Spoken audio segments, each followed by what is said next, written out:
ಇವತ್ತು ನನಗೆ ಅನ್ಎಕ್ಸ್ಪೆಕ್ಟೆಡ್ 6:30 ಗಂಟೆಗೆ ನನಗೆ ಒಬ್ಬರು ಫೋನ್ ಮಾಡಿದ್ರು, ಟಿ ವಿಯಲ್ಲಿ ಬರ್ತಾ ಇದೆ ಅಂತ. ಆಗ ಗೊತ್ತಾಯ್ತು. ನಾನೇನು ಯಾವ ಅರ್ಜಿನೂ ಹಾಕಿಲ್ಲ, ಯಾವುದು ಇದು ಮಾಡಿಲ್ಲ. ಇಲ್ಲ, ನಾ ಯಾವ ಪ್ರಶಸ್ತಿ ಸಲುವಾಗಿ ಏನಕ್ಕೆ ಕೆಲಸ ಮಾಡೇ ಇಲ್ಲ, ಮಾಡೋ ಪ್ರಶ್ನೆ ಇಲ್ಲ. ನನಗೆ ಸಮಾಧಾನ, ಕೆಲಸ ಮಾಡೋದೊಂದು ಸಮಾಧಾನ ಅದ.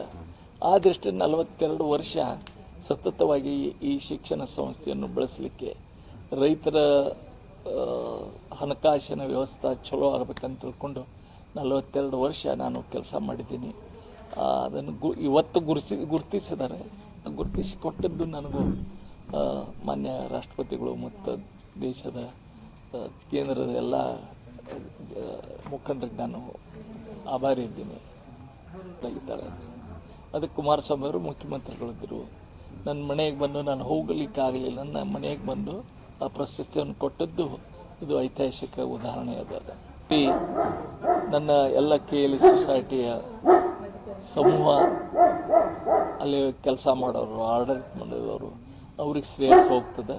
ಅದ್ರ ಜೊತೆಗೆ ನನಗೆ ಯಾವಾಗಲೂ ನನ್ನ ಬೆನ್ನಲ್ಲಿ ನಿಂತಿರೋ ರೈತ ಸಮೂಹದವರು ಅವ್ರಿಗೆ ಹೋಗ್ತದಂತ ನಾನು ಹೇಳ್ತೀನಿ. ರಾಜಕೀಯದೊಳಗೆ ಏನದ, ಈಗಿನ ಪದ್ಧತಿ ರಾಜಕೀಯ ಒಳಗೆ ನಾವು ಅದರೊಳಗೆ ಹೊಂದಾಣಿಕೆ ಆಗೋದೇ ಇಲ್ಲ. ಯಾಕಂದ್ರೆ ತಮಗೆಲ್ಲ ಗೊತ್ತದ ರಾಜಕೀಯ ಎಷ್ಟು ಮಟ್ಟಿಗೆ ತಳಮಟ್ಟಿಗೆ ಬಂದದ್ದು. ಎಲ್ಲ ಪಕ್ಷ, ನನ್ನ ಪಕ್ಷ ಬರೀ ಭಾರತೀಯ ಜನತಾ ಪಕ್ಷ ಅಷ್ಟೇ ಅಲ್ಲ. ಅದಕ್ಕೆ ನಾವು ಈಗ ಹೊಂದಾಣಿಕೆ ಆಗೋದು ನಮಗೂ ಕಷ್ಟ ಅದ. ಅದಕ್ಕೆ ಜನರ ಸೇವೆ ಎಷ್ಟಾಗ್ತದೆ, ಸೇವೆ ಮಾಡ್ಕೋತ ನನ್ನ ಇಡೀ ಜೀವನ ಎಲ್ಲ ಕಳೆದು ಇದು ಮಾತ್ರ ಅಗದಿ. ಇವತ್ತು ನನಗೆ ಭಾಳ ಖುಷಿ ಅದ.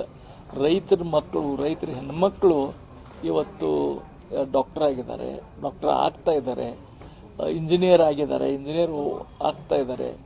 ಅಗದಿ ಒಬ್ಬ ಚಿಕಿತ್ತ ಅಗದಿ ಸಣ್ಣ ಕೂಲಿ ಮಾಡೋ ಮಗಳು ಇವತ್ತು ಇಂಜಿನಿಯರಿಂಗ್ ಆಗಿದ್ದಾಳೆ. ಅವಳು ಕೆನಡಾದಾಗಿದ್ದಾಳೆ.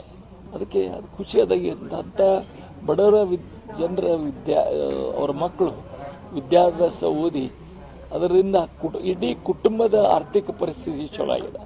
ಮನೆ ಇಲ್ಲಾಗಿತ್ತು ಅಂತ ಅವಳ ಮಗಳು ಮನೆ ಕಟ್ಟಿಕೊಟ್ರು ತಂದೆ ತಾಯಿಗೆ. ಇದೇ ಖುಷಿ ನಮಗೆ.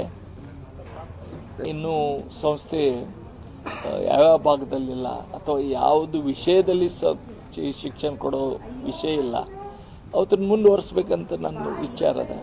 ಇವತ್ತು ನಾ ಶಿಕ್ಷಣ ಸಂಸ್ಥೆಯಲ್ಲಿ ನಿನ್ನೆ ಇಲೆಕ್ಷನ್ ಆದರೆ ನಾನು ನೆತ್ತಿಲ್ಲ ಅದಕ್ಕೆ.